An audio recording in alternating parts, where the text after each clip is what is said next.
नमस्कार, जय हिंद स्टडी भात में आपका स्वागत है। 2 मार्च 2023 मॉर्निंग और इवनिंग शिफ्ट एग्जाम में कौन से क्वेश्चन आए थे तो हम इसमें डिस्कस करेंगे। वीडियो बहुत ज़्यादा इंपॉर्टेंट है तो वीडियो के अंत तक बने रहिए। अगर आपको इस बार यूजीसी नेट एग्जाम की कम समय में सबसे बेस्ट तैयारी करनी है और पहली बार में एग्जाम क्वालिफाई करना है तो हमने लॉन्च किया है इंडिया का सबसे बेस्ट टेस्ट सीरीज पीडीएफ, जिसमें आपको मिलेंगे 5000 एमसीक्यूज जो कि बेस्ड है न्यू पैटर्न के ऊपर। तो पेपर 1 के टेस्ट सीरीज की कॉस्ट है ओनली 99 रुपीज़। पूरा पीडीएफ आपके व्हाट्सएप पे आएगा। पेपर 2 के ये सब्जेक्ट लिखे हैं, इनकी कॉस्ट है 99 रुपीज़। इसमें आपको fully updated complete test series आपके व्हाट्सएप पे दी जाएगी। तो जल्दी से इस नंबर पे कॉन्टैक्ट व्हाट्सएप करिए। आपको लिखना है 99 रुपीज़, आपको पूरी जानकारी यहाँ पे मिल जाएगी। देखिए, बात करते हैं क्वेश्चन आंसर के बारे में। आपको मैं बताना चाहता हूँ यहाँ पे देखिए, ये सारे मिक्स क्वेश्चन हैं, ऐसे ही क्वेश्चन एग्जाम में आए थे। देखिए, एक क्वेश्चन था रैम OMR और MICR को मैचिंग करने का, इनमें मैचिंग था। तो देखिए, मैं आपको इनकी बता देता हूँ कि ये होती क्या है। रैम की देखिए फुल फॉर्म होती है रैंडम एक्सेस मेमोरी, और OMR की फुल फॉर्म होती है ऑप्टिकल मार्क रिकॉग्निशन, और MICR की होती है मैग्नेटिक इंक करेक्टर रिकग्निशन। ठीक है।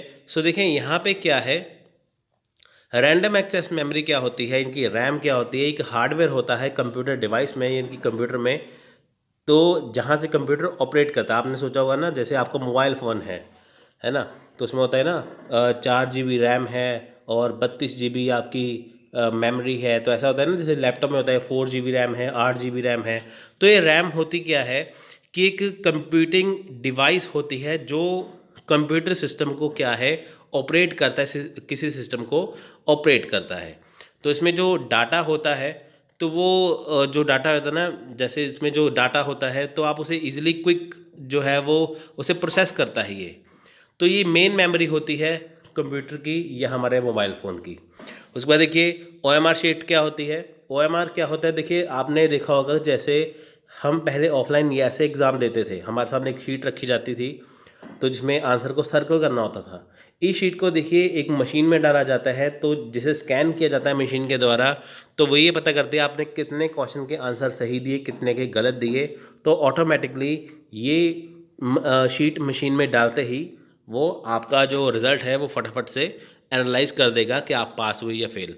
तो देखिए OMR जो होती है उसे कहाँ पे यूज़ किया जाता है, एग्ज़ाम में, सर्वे में, ये यहाँ पे यूज़ किया जाता है। इसका फंक्शन क्या है, देखिए OMR मशीन का फंक्शन क्या होता है कि स्कैन करना, कैप्चर करना ऑप्टिकल मार्क्स को। ऑप्टिकल मार्क मतलब जो आपने मार्क किया है अपनी शीट के ऊपर, ये उसे स्कैन करता है। जैसे आप यहाँ पे देख सकते हैं, तो मशीन क्या करेगी, इनको स्कैन करेगी कि क्या आपने सही ढंग से उसे करेक्ट किया है कि नहीं। अब देखिए MICR क्या होती है। अब देखिए इसे बैंक में लगाया जाता है। ये 1950 यानी कि 50s में बनी थी, है ना, 50s में बनी, 1950s में बनी थी ये मशीन। तो इसका प्रयोग कहाँ किया जाता है, इसका प्रयोग बैंक में किया जाता है। क्यों निकाली गई थी मशीन, कि ताकि जो हमारे चेक होते हैं वो असली है या नकली। आप यहाँ पे देख सकते हैं, साइड में देखिए यहाँ पे बना हुआ है, तो यहाँ पे देखिए चेक को इस मशीन में डाला जाता है। तो वहाँ से इसके जो नंबर्स होते हैं ना, नीचे वाले, ये वाले नंबर देखिए यहाँ पे सर्कल किए, ये वाले नंबर, इनको स्कैन किया जाता है, देखा जाता है कि ये चेक असली है या नकली। तो चेक की पहचान करना, ये असली है या नकली, तो इसके लिए MICR मशीन लगाई जाती है। देखिए नेक्स्ट है ब्लूम टैक्सोनॉमी का क्वेश्चन था। ठीक है, तो देखिए लेवल 1 है अंडरस्टैंडिंग, लेवल 1 है रिमेंबरिंग, लेवल 2 है अंडरस्टैंडिंग, लेवल 3 है अप्लाइंग, लेवल 4 है एनालाइजिंग, लेवल 5 है एवेल्यूएटिंग, और लेवल 6 है क्रिएटिंग। रिमेंबर में हम चीज़ों को सिर्फ फैक्ट्स याद करते हैं। अंडरस्टैंड में देखिए हम आइडिया को एक्सप्लेन करते हैं, कॉन्सेप्ट समझते हैं। अप्लाइंग में देखिए जो हमने सीखा है उसका जो प्रॉब्लम है उसे हम सॉल्व करके देखते हैं। उसके बाद एनालाइजिंग में क्या होता है कि हमें जो इन्फॉर्मेशन है एनालाइज करके देखते हैं कि क्या उसका किसी से कनेक्शन है, क्या वो सही है। एवेल्यूएटिंग देखते हैं कि एवेल्यूएटिंग होती है कि आपने जो चीज़ पढ़ी है वो सही है, गलत है, क्या है।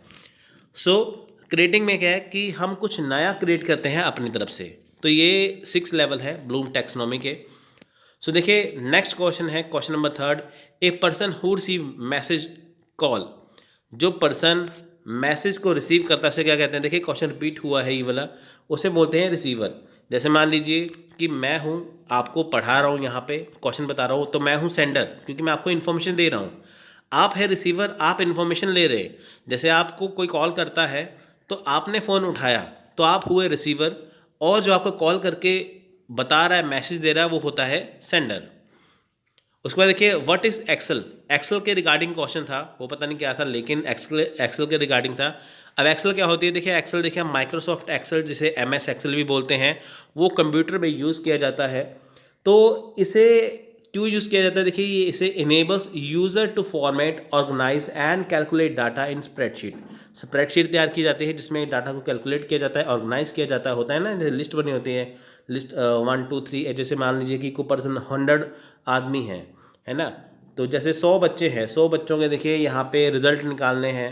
तो उसके लिए स्कूल्स में क्या होता है कि जैसे बच्चों के नाम लिख दिए, क्लास लिख दी, साथ में लिख दिया 100 में से इतने मार्क्स है। तो ये सारी स्प्रेडशीट होती है, उसमें बनाई जाती है। बहुत सारे काम होते हैं स्प्रेडशीट में, MS एक्सेल में बहुत सारी चीज़ें होती हैं। इसमें MS एक्सेल में बिल्स इसमें बनाए जाते हैं, सब कुछ इसमें हो जाता है।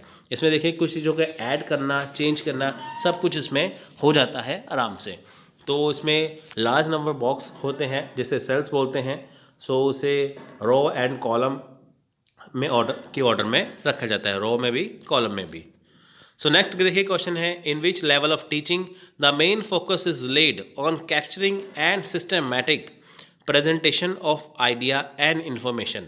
देखिए टीचिंग का कौन सा लेवल है जिसमें मेन फोकस किया जाता है आइडिया और इन्फॉर्मेशन को प्रेजेंट करने का। यानी कि देखिए अब टीचर क्लास में पढ़ा रहे हैं, उनके दिमाग में आइडिया है, इन्फॉर्मेशन है, तो वो कैसे फोकस करेंगे, सिस्टमैटिक वे से कैसे प्रेजेंट करेंगे, तो उसे क्या कहते हैं, तो देखिए वो है memory level. Memory level is said to be lowest level of teaching. At this level the thinking ability does not have any role to play, student only cram the fact, information, formulas and laws the that are taught to them. ठीक है, तो ये चीज़ें हैं memory level of teaching की। तो देखिए यहाँ पे क्या है, सब कुछ ये बेसिक लेवल है, लो लेवल है। तो इसमें क्या है कि इसमें कुछ सोचा नहीं जाता, इसमें सिर्फ क्रैम होता है, जैसे स्टूडेंट इसमें सिर्फ रटते हैं, है ना, रटते हैं, वही चीज़ इसमें आती है। सो देखिए which subject taught in Asian India. अब एशियन इंडिया में देखिए कौन से सब्जेक्ट पढ़ाए जाते थे। अब देखिए यहाँ पे क्या है कि जो हमारी एंशियंट स्टडी है, जैसे स्क्रिप्चर है, लॉ है, मेडिसिन है, एस्ट्रोनॉमी है, मिलिट्री साइंस है, एंड द 18 सिलप और आर्ट्स। तो देखिए ये सारी चीज़ें इसमें होती थी। जैसे उसमें देखिए मेन एग्रीकल्चर पढ़ाया जाता था। ठीक है, अब देखिए जिस जमाना, जो ज़माना हो उसके हिसाब से पढ़ाई होती है। जैसे आजकल इंटरनेट का ज़माना है, आजकल इंटरनेट की स्टडी है। एंशिएंट टाइम में इंटरनेट नहीं था, वो तो आजकल ही आया है ना, उस टाइम पे एग्रीकल्चर की स्टडी थी।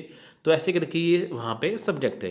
तक्षशिला देखिए became famous as place of learning due to its teacher expertise. देखिए तक्षशिला यूनिवर्सिटी है वो बहुत ज़्यादा फेमस थी, क्यों, क्योंकि उसमें जो टीचर थे वो बहुत ज़्यादा एक्सपर्ट थे। Among its noted peoples were the legendary Indian grammarian Panini. अब देखिए जो पाणिनि है, ठीक है, जो पाणिनि है जिन्होंने संस्कृत की ग्रामर लिखी थी, तो वो भी यहीं पे थे। उसके बाद देखिए यहाँ पे फाइंड द ऑड नंबर आपको यहाँ पे निकालना है। तो देखिए 5 10 17 24 37 50 इनमें से ऑड नंबर निकालना है। देखिए गैपिंग तो ईजिली होता है, लेकिन ये थोड़ा सा ऑड नंबर वाला जो क्वेश्चन है वो थोड़ा सा डिफिकल्ट हो जाता है। अब देखिए यहाँ पे क्या है, 5 और 10 में कितना गैप है, 5 का। 10 और 70 में कितना गैप है, 7 का।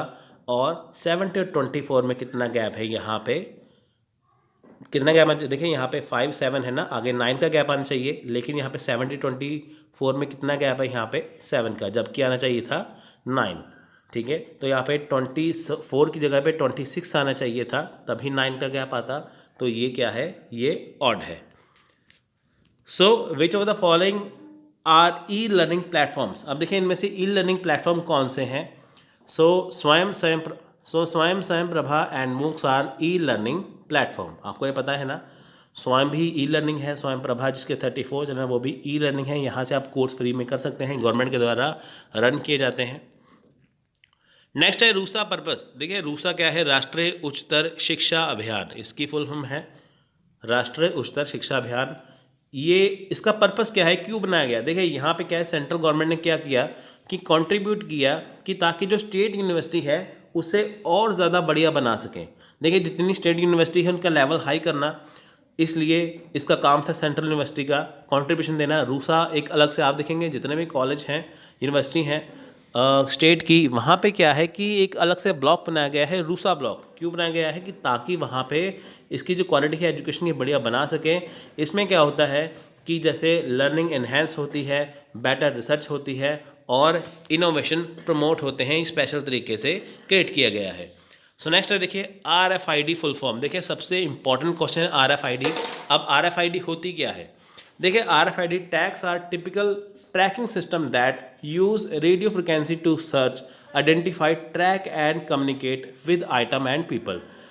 अब देखिए होता क्या है, RFID क्या है? एक छोटा सा डिवाइस होता है जिसके जरिए क्या है कि आप किसी चीज़ को ट्रैक कर सकते हैं, आइडेंटिफाई कर सकते हैं, ठीक है, किसी आइटम्स को। Essentially RFID tags are smart label that can store a range of information from serial number to short description and even pages of data.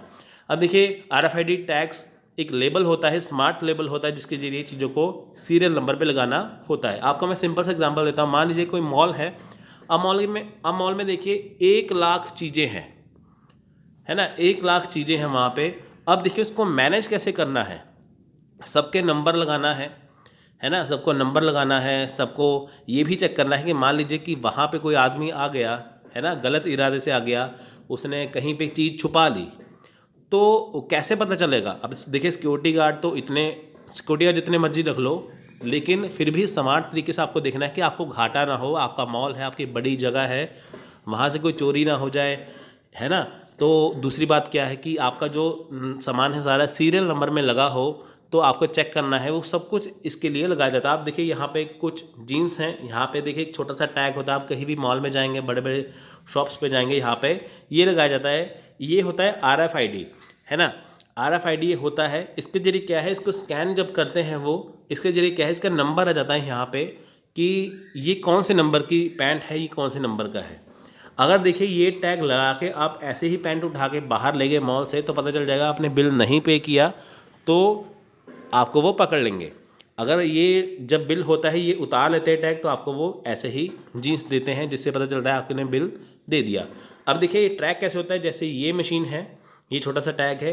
अब मॉल्स के बाहर क्या है कि ऐसे ऐसे छोटे से डिवाइस लगे होते हैं, जहाँ से आप गुजरते हैं तो ये ऑटोमेटिकली वो वहाँ से लाइट्स जो है वो ब्लिंक करती है, ठीक है। जैसे देखिए एक होता है ना, एक होता है बार कोड, जैसे आप पेमेंट भी करते हैं।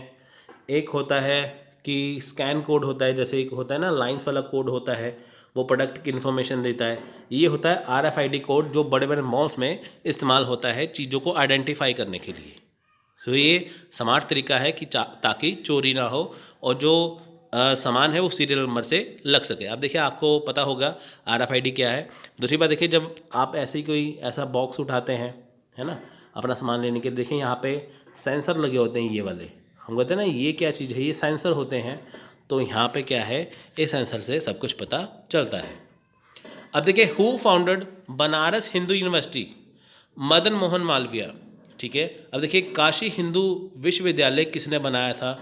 तो मदन मोहन मालवीय जी हैं, इन्होंने 4 फरवरी 1916 को बनाया था। ये इनकी पिक्चर आप देख सकते हैं, जो काशी हिंदू विश्वविद्यालय इनकी बनारस हिंदू यूनिवर्सिटी के अंदर यहाँ पे लगाई गई है।